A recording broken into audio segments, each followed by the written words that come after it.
nauseating how during a rapidly escalating existential climate emergency, yet again the annual COP meeting is being held in an authoritarian petrostate that has no respect for basic human rights whatsoever.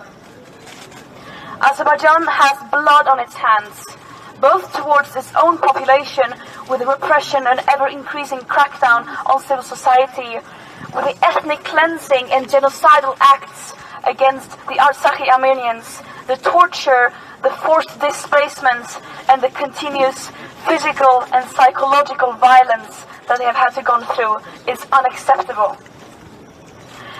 And that Azerbaijan is a country heavily dependent on fossil fuels that is planning to expand its fossil fuel production and expansion, not to mention it exporting huge amounts of fossil fuels to Israel, and is therefore a fundamental part of the Israeli war machine and genocide. It should not be possible for a state like Azerbaijan to commit ethnic cleansing and not be held accountable.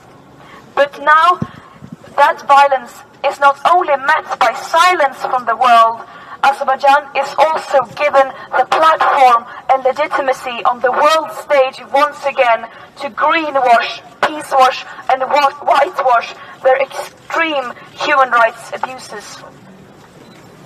When we say climate justice, we mean justice for everyone.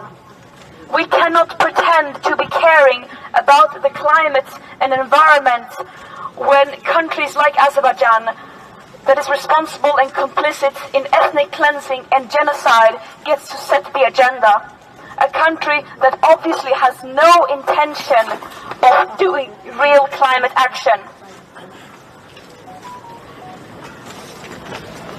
We cannot have climate justice without social justice, and we cannot have social and climate justice without demanding justice for all marginalized groups, including Armenians.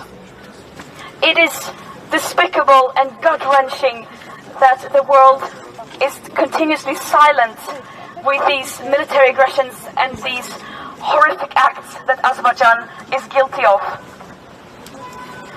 We urge everyone who can to speak up against this and to demand freedom and justice for all those affected by this.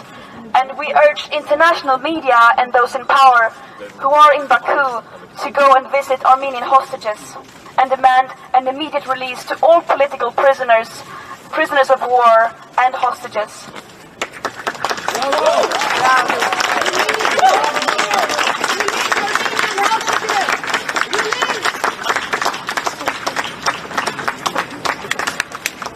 We will not fall for the lies of Azerbaijan when they are trying to greenwash their ethnic cleansing and crimes.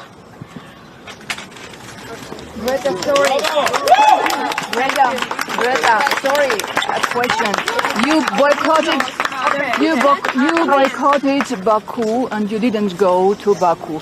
But do you think that it is possible one day go and say the same thing there, just in Baku? Հետ կանգնեք թող ինքը պատասխաներ։ Հարգելի լրագրողներ, հետ եք կանգնում, ինքը ռուբրով պատասխանում է։ Was this a translation? Yes. No, you can say just. I mean, that's not, but can you use this?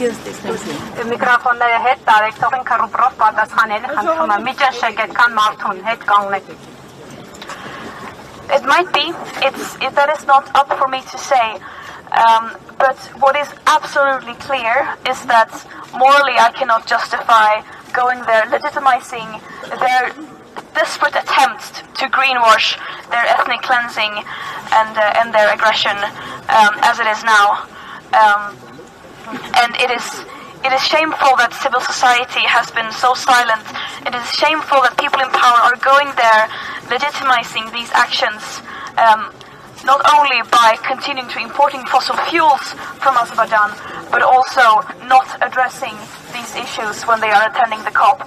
Because the basic principles that climate justice are built upon are completely incompatible with letting a country like Azerbaijan host the the COP29 conference. Ուրեմն ցույց տալ ձեզ այս քարտեզը, ավելացնելով այն խոսքը, որ պահանջում ենք, որպեսզի բոլոր միջազգային կազմակերպությունները, երկրների նախագահները, լրագրողները գնան այն բանտը, որտեղ պահվում են հայ գերիները, որտեղ ենթարկվում են անմարդկային վերաբերմունքի, գնան այնտեղ եւ տեսնեն, թե ինչ է կատարվում։ Այս քարտեզի վրա նշված են այդ երկու տեղերը, այնտեղ, որտեղ տեղի է ունենում այդ կոպը եւ հայ գերիների բանտը։ Մենք պահանջում ենք, որպեսզի անմիջապես ազատ արձակվեն հայ գերիները։ Եվ ձեզ տալիս ենք հասցեն, միջազգային լրագրողներ, միջազգային կազմակերպություններ, գնացեք տեսեք, թե այն երկրի ղեկավարը, որը խոսում է սոլիդարությունից,